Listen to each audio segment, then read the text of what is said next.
आज सबसे पहले पाकिस्तान के तनाव का तापमान महसूस कीजिएगा, जो भारत के मॉक ड्रिल वाले आदेश के बाद अचानक से बढ़ गया है। कल देश के 295 जिलों में 54 वर्षों के बाद सिविल डिफेंस मॉक ड्रिल होगी।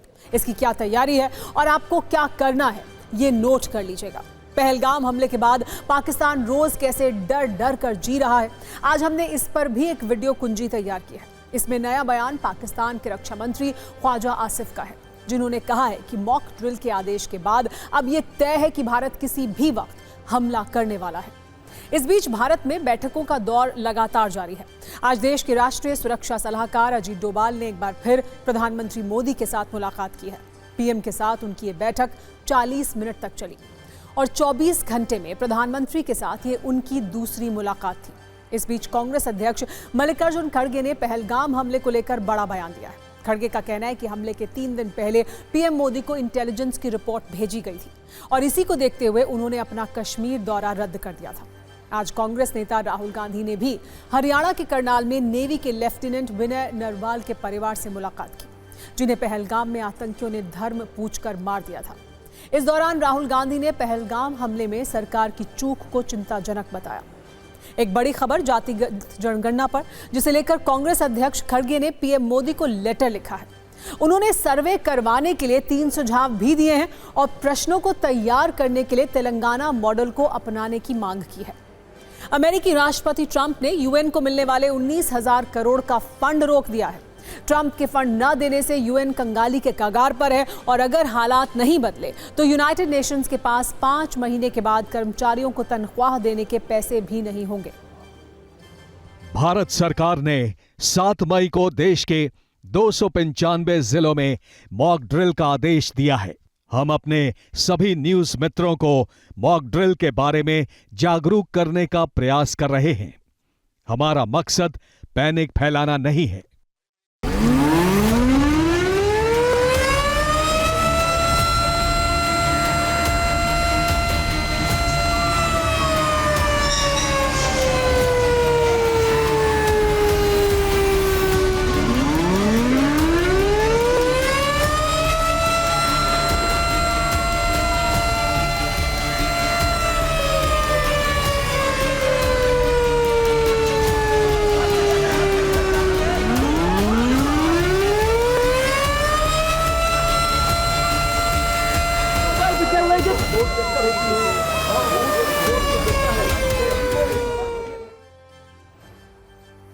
सात मई 2025 यानी अब से कुछ घंटे के बाद आने वाली है वो तारीख जब देश में जंग के ऐसे ही सायरन बजने शुरू हो जाएंगे। आम नागरिकों को अलर्ट करने वाली एक मॉक ड्रिल होगी। युद्ध के हालात से बचने की ट्रेनिंग दी जाएगी, लेकिन शायद आपको ये पता नहीं है, जंग के इस सायरन की मारक क्षमता अभी से पाकिस्तान तक महसूस होने लगी है और पड़ोसी मुल्क से इसके कांपते हुए रुझान भी सामने आने लगे हैं। भारत में बजने वाले इस सायरन का असर पाकिस्तान में कहां हो रहा है, ये भी देखिए। सबसे पहले आपको उस डर का पाकिस्तानी संसद में क्या असर दिखा वो दिखाते हैं, जहां विशेष सत्र बुलाकर भारत के हमले के डर पर चर्चा की जानी थी। सांसदों को एक दूसरे का डर और दुख बांटना था, लेकिन मॉक ड्रिल वाला आदेश सुनकर पाकिस्तानी सांसद ही इतना डरे हुए हैं कि ज्यादा एमपी संसद ही नहीं पहुंचे। इसके बाद पाकिस्तानी सत्ता का हाल देखिए। शहबाज के मंत्री तो डर से कांप ही रहे हैं। पाकिस्तान के सांसद देश छोड़कर भागने के लिए पूरी तरह तैयार बैठे हैं और ये कह रहे हैं कि अगर जंग हुई तो वो इंग्लैंड भाग जाएंगे। अब मुनीर की फौज का हाल भी देख लीजिए, जहां जवानों ने जंग के डर से इस्तीफों की झड़ी लगा दी है और अब पाकिस्तानी जनरल का हाल ये है कि उन्हें भारत से युद्ध लड़ने के लिए किराए के फौजी बुलाने पड़ रहे हैं। और भारत के इस मॉक ड्रिल वाले सायरन ने पाकिस्तान को यूएनएससी मतलब यूनाइटेड नेशन सिक्योरिटी काउंसिल के सामने गिड़गिड़ाने के लिए मजबूर कर दिया है। पाकिस्तान ने यूएनएससी में भारत के हमले का डर दिखाकर इमरजेंसी सेशन बुलाया, लेकिन उसकी ये सारी मेहनत बेकार हो गई और अब घड़ी की सुई पर बढ़ता हुआ एक एक मिनट पाकिस्तान के डर को बढ़ा रहा है। ये डर पाकिस्तानी सत्ता की बातों में महसूस हो रहा है। उसके रक्षा मंत्री ख्वाजा आसिफ का बयान सुनिए तो आपको डर महसूस होगा। वैसे इस बार भारत ने आतंकियों के गॉडफादर पाकिस्तान के लिए अलग लेवल की तैयारी की है। एजेंडा क्लियर है। अब की बार पाकिस्तान को सिर्फ मारना नहीं है, बल्कि डरा डरा कर मारना है। तभी तो अब तक जो हिंदुस्तान पाकिस्तान के लिए झटका ट्रीटमेंट का इस्तेमाल कर रहा था, अब की बार उसने हौले हौले ट्रीटमेंट का प्रयोग किया है। और इसे हम आपको एक चार्ट के जरिए ये समझाते हैं। आपको याद होगा भारत ने कैसे उड़ी में आतंकी हमले के बाद 2016 में पाकिस्तान पर सर्जिकल स्ट्राइक की थी और 2019 में पुलवामा अटैक के बाद एयर स्ट्राइक की थी। अब एक बार घर में घुसकर मारा था तब, लेकिन पहलगाम में हमले के बाद पाकिस्तान के लिए भारत के बदले का ट्रीटमेंट जरा दूजे किस्म का है, जिसे आप हौले हौले ट्रीटमेंट भी कह सकते हैं। इसकी शुरुआत तब हुई थी जब प्रधानमंत्री मोदी ने दुनिया को यह बता दिया था कि पहलगाम के दोषियों को कल्पना से भी बड़ी सजा देंगे। इसके बाद भारत ने पहली बार सिंधु जल समझौते को रद्द कर दिया, जो 1965 और 1971 की जंग के बाद भी कभी नहीं किया गया था। भारत के बदले की कसम के कुछ ही देर बाद भारत ने एक युद्धाभ्यास किया जिसका नाम था आक्रमण, जो इस बात का संदेश था, इस बार छोड़ेंगे नहीं। पाकिस्तान से बदले के हौले हौले ट्रीटमेंट का एक अहम पड़ाव भारत में हो रही लगातार बैठकें भी हैं, जिसमें यह साफ संदेश है कि भारत इस बार पाकिस्तान के खिलाफ कुछ बहुत बड़ा करने जा रहा है। कुछ ही दिन पहले भारत ने पाकिस्तान के साथ सभी तरह के आयात निर्यात पर भी रोक लगा दी और कल देश के 295 जिलों में मॉक ड्रिल का आदेश सुनकर पाकिस्तान के पैरों के तले से जमीन खिसक गई है और वो अच्छी तरह ये समझ चुका है कि पाकिस्तान से भारत का फाइनल बदला अब लोड हो रहा है। और यही डर पाकिस्तानी सत्ता में बैठे लोगों को हर दिन डर डर कर जीने के लिए मजबूर कर रहा है, जो पहलगाम हमले के बाद से रोज ये कह रहे हैं कि भारत कभी भी हमला कर सकता है और इस दहशत में उनकी टाइमलाइन बिगड़ चुकी है। अब जल्दी से हम अपने न्यूज़ मित्रों को उस मॉक ड्रिल के बारे में बताते हैं जो कल होनी है। और ये ड्रिल इसलिए कि युद्ध की स्थिति में लोगों की सुरक्षा को सुनिश्चित किया जा सके। इस मॉक ड्रिल में 5 बातों पर जोर दिया जाएगा। हवाई हमले की चेतावनी देने वाले एयर सायरन बजाए जाएंगे। हमले के समय नागरिकों को खुद की सुरक्षा के लिए ट्रेनिंग दी जाएगी। मॉक ड्रिल के दौरान इलाके में पूरी तरह ब्लैकआउट किया जाएगा। जंग के लिहाज से महत्वपूर्ण ठिकानों को हमले के वक्त छिपाया जाएगा और लोगों से जगह खाली कराकर उन्हें सुरक्षित जगह तक पहुंचाने की ट्रेनिंग दी जाएगी। देश में पिछली बार ऐसी मॉक ड्रिल 1971 में हुई थी, जब भारत पाकिस्तान के बीच युद्ध हुआ था। और अब 54 वर्षों के बाद एक बार फिर इस मॉक ड्रिल का मैसेज है। युद्ध का माहौल बन चुका है। इस मॉक ड्रिल में क्या होगा और आपको क्या करना है, इसे आप नोट कर लीजिए। जैसे एयर रेड सायरन बजाए जाएंगे जो हवाई हमले की स्थिति का संकेत देंगे और इसका मकसद है समय रहते अलर्ट करना। आम नागरिकों को ट्रेनिंग के लिए स्कूलों और दफ्तरों में वर्कशॉप होगी और इसमें यह बताया जाएगा कि हमले से कैसे बचना है। शहरों में ब्लैकआउट होगा जब बिजली की सप्लाई को कुछ देर के लिए बंद कर दिया जाएगा और दुश्मन की बमबारी से बचने का अभ्यास कराया जाएगा।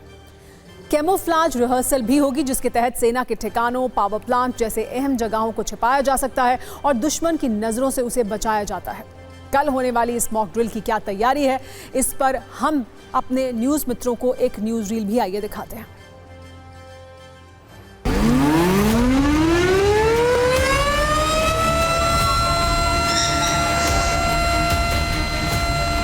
बच्चों को हम मॉक ड्रिल के थ्रू बता रहे हैं कि आपने अपनी सेफ्टी कैसे अपने आप को सिक्योर करना है। आपने खुद को तो सिक्योर करना ही है, बाकी अगर और भी आगे आपके पीछे अगर ऐसी कंडीशन आपको दिख रही है उनको भी कैसे बचाना है। जैसे मॉक ड्रिल के थ्रू बच्चों को दिखाया गया कैसे आपने छुपना है। अगर हमारे पास यहाँ बंकर तो नहीं है, अगर जैसे सबसे पहले हम बच्चों को टाइम टू टाइम जानकारी दे रहे हैं अपने आप को कैसे बचाना है। अगर कोई बड़े पैमाने पर हवाई हमला होता है या इमरजेंसी होती है तो उसमें कम्युनिटी, जब संसाधन सरकारी कम पड़ जाएंगे तो उसमें मिनिमम संसाधन से कम्युनिटी कैसे अपना बचाव करेगी, इमरजेंसी में कैसे घायल को ले जाना है, इसकी तकनीकी का ट्रेनिंग हम लोग लगातार देते हैं और ये दिखाने के लिए कल इसका एक्सरसाइज कर रहे हैं।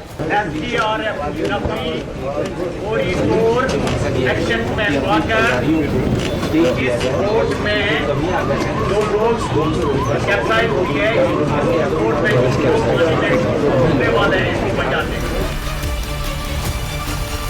यहाँ पर कोई एयर स्ट्राइक होती है तो सबसे पहले आपके पास जो भी बिल्डिंग मौजूद हो, जो मजबूत बिल्डिंग है, उस मजबूत बिल्डिंग के पीछे आपको जाना है और अपने आप को अंदर जो है लेकर के जाना। सबसे पहले बिल्डिंग के जितने अंदर अगर कोई दुकान भी अगर मौजूद है तो उस दुकान के अंदर आप फौरन आपको इस तरीके से घुसना होगा। हर शहर में कोई ना कोई अंडरपास ज़रूर होता है, सबवे ज़रूर होता है। तो इस तरीके से हर शहर में सबवे बना होता है और सबवे में काफ़ी तेज़ी से आपको जाना होता है ताकि, और सबवे के अंदर जाने के बाद जितना अंदर हो सके आप उसके अंदर जाएंगे।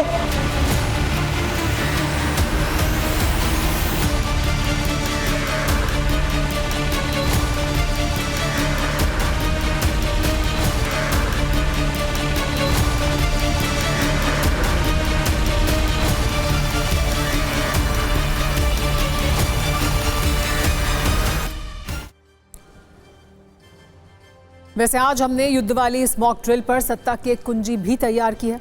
1952 में अमेरिका में परमाणु हमले की आशंका के बीच एक देशव्यापी सिविल डिफेंस ड्रिल की गई थी, जिसे डक एंड कवर नाम दिया गया था। इसमें स्कूलों और सार्वजनिक संस्थानों में अलर्ट सायरन बजाकर बच्चों और नागरिकों को मेज के नीचे सिर छिपाकर डक करने और हथेली से सिर को कवर करने का अभ्यास कराया गया था।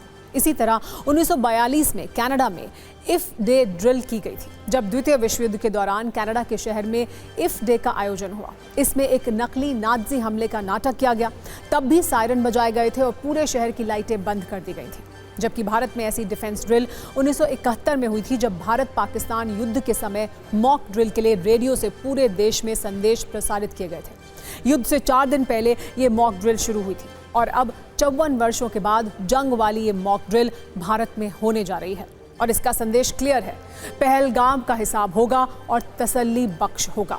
भारत में युद्ध का सायरन बज रहा है तो कभी पाकिस्तान की छूट रही है। पाकिस्तान की सेना से लेकर सरकार तक डरी हुई है। पाकिस्तान को ये लगता है कि भारत कभी भी हमला कर सकता है। हालात ये है कि पाकिस्तान की आर्मी के सैनिक से लेकर जनरल तक सब डरे हुए हैं। सबको बस एक ही चिंता है कि भारत के एक्शन से खुद को कैसे बचाया जाए। पाकिस्तानी आर्मी चीफ आसिम मुनीर का वक्त इसी बेचैनी में कट रहा है। अब उन्हीं की फौज के सैनिक मुनीर की टेंशन बढ़ा रहे हैं। खबर यह है कि भारतीय सीमा पर तैनाती से पाकिस्तानी सैनिक डरे हुए हैं। बड़ी संख्या में सैनिकों ने इस्तीफा दे दिया है। जाहिर सी बात है, इन सैनिकों को अपनी जान बचाने की फिक्र है। सैनिकों के इस्तीफे से घबराए मुनीर सेना के कमांडर अब युवाओं को जबरदस्ती सेना में भर्ती कर रहे हैं। सिर्फ सैनिक ही नहीं, पाकिस्तानी आर्मी के टॉप कमांडर्स को भी अपनी चिंता है। ऐसा दावा है कि आसिम मुनीर समेत कई कमांडर्स की सुरक्षा के लिए प्राइवेट आर्मी को बुलाया गया है। सोचिए, इससे ज्यादा शर्मनाक क्या होगा कि सेना के जनरल को ही अपनी आर्मी पर भरोसा नहीं है। जनरल मुनीर को यह लगता है कि उसकी सेना उन्हें ही सुरक्षा नहीं दे पाएगी। सैनिकों की कमी से परेशान आसिम मुनीर ने युवाओं को जबरदस्ती सेना में भर्ती करने का फरमान सुना दिया है। दरअसल पाकिस्तानी फौज में पंजाब प्रांत का दबदबा है। पंजाब से आने वाले सैनिक किसी भी खतरनाक बॉर्डर इलाके में अपनी पोस्टिंग नहीं चाहते। अब पाकिस्तानी सेना उन इलाकों का रुख कर रही है जिनका वो दशकों से शोषण करती आई है। बलूचिस्तान, नॉर्थ वजीरिस्तान, खैबर पख्तूनख्वा से युवाओं को भर्ती करने की साजिश है। पंजाब प्रांत के करीब 4500 सैनिकों ने इस्तीफा दिया है, जिसके बाद जबरन भर्ती वाले प्लान को अंजाम देने के लिए 8 रिटायर्ड ऑफिसर्स को मैदान में उतारा गया है। इनसे कहा गया है कि वो अपने अपने इलाकों से युवाओं को सेना में भर्ती कराएं। हालांकि इन इलाकों के लोगों ने इस जबरन भर्ती का विरोध भी शुरू कर दिया है, जिससे पाकिस्तानी सेना की अब नींद उड़ी हुई है। इस बीच सबसे ज्यादा कोई परेशान है तो वह है पाकिस्तान के आर्मी चीफ आसिम मुनीर, जिनके कंधों पर पूरी पाकिस्तानी फौज की जिम्मेदारी है। लेकिन उन्होंने अपनी सुरक्षा के लिए भाड़े के लड़ाकों को बुलाया है।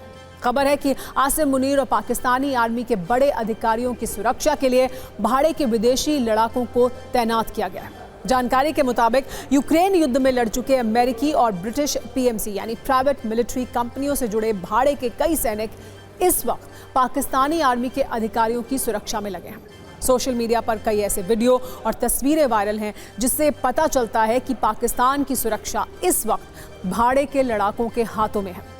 दावा यह है कि अमेरिका की FOG यानी फॉरवर्ड ऑब्जर्वेशन ग्रुप और ब्रिटेन की डेल्टा प्राइवेट मिलिट्री के लड़ाकों को यहां बुलाया गया है, जिन्हें पाकिस्तान आर्मी के अफसरों और उनके परिवारों की सुरक्षा का जिम्मा सौंपा गया है।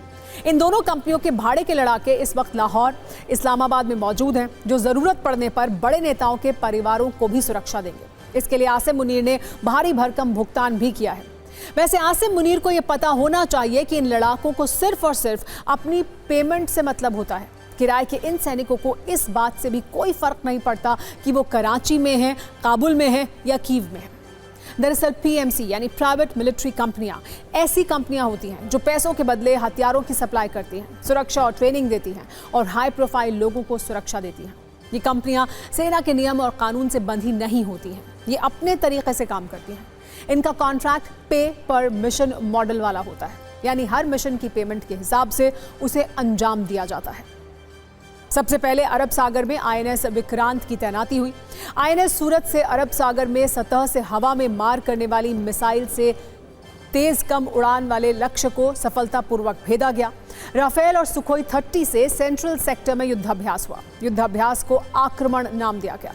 इसके बाद इंडियन नेवी ने 27 अप्रैल को अरब सागर में तैनात युद्धपोतों से कई एंटी शिप मिसाइलों का परीक्षण किया। 28 अप्रैल को भारत और फ्रांस के बीच नौसेना के लिए Rafale Marine M fighter jet खरीदने की डील पर साइन किए गए। भारतीय नौसेना को इस सौदे के तहत 26 राफेल एम लड़ाकू विमानों की आपूर्ति की जाएगी। अरब सागर में भारत ने 30 अप्रैल से 3 मई 2025 तक नौसेना अध्यक्ष अभ्यास किया। 1 मई को भारत सरकार ने पाकिस्तानी एयरलाइंस के लिए भारतीय हवाई क्षेत्र के उपयोग पर प्रतिबंध लगा दिया। 5 मई को डीआरडीओ और नौसेना ने मिलकर स्वदेशी रूप से विकसित मल्टी इन्फ्लुएंस ग्राउंड माइन यानी MIGM का सफल परीक्षण किया। 7 मई को अरब सागर में करीब 135 किलोमीटर की रेंज के मिसाइल परीक्षण किया गया। कल ही अरब सागर में एक और मिसाइल का परीक्षण होगा। इसकी रेंज 390 किलोमीटर है। तमाल के नाम से ही पाकिस्तान परेशान होने लगा है और इसकी सबसे बड़ी वजह है ये जंगी जहाज जिस पर ब्रह्मोस मिसाइल भी है, जो रडार की पकड़ में भी नहीं आएगा। ये आधुनिक रडार सेंसर और युद्ध मैनेजमेंट सिस्टम से लैस होगा। 200 से ज्यादा नौसैनिक इस पर ट्रेनिंग ले चुके हैं। तमल युद्धपोत 2016 में हुए भारत रूस रक्षा समझौते का हिस्सा है। इसके तहत 4 तलवार क्लास स्टेल्थ फ्रीगेट बनाए जा रहे हैं। इनमें से 2 रूस के यंतर शिपयार्ड में और 2 भारत के गोवा शिपयार्ड में बन रहे हैं। Pinaka multi barrel rocket launcher प्रणाली है। इस रॉकेट सिस्टम की सबसे बड़ी खासियत यह है कि ये केवल 44 सेकंड में 72 रॉकेट लॉन्च कर सकता है। इसकी रेंज 7 किलोमीटर से 90 किलोमीटर है।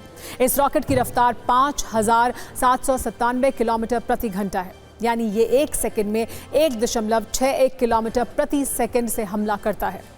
ये 60 किलोमीटर तक की दूरी पर 7 टन तक विस्फोटक से धमाका कर सकता है। एक और खास बात यह भी है कि ये सटीक निशाना लगाने के लिए GPS और नेविगेशन सिस्टम से लैस है।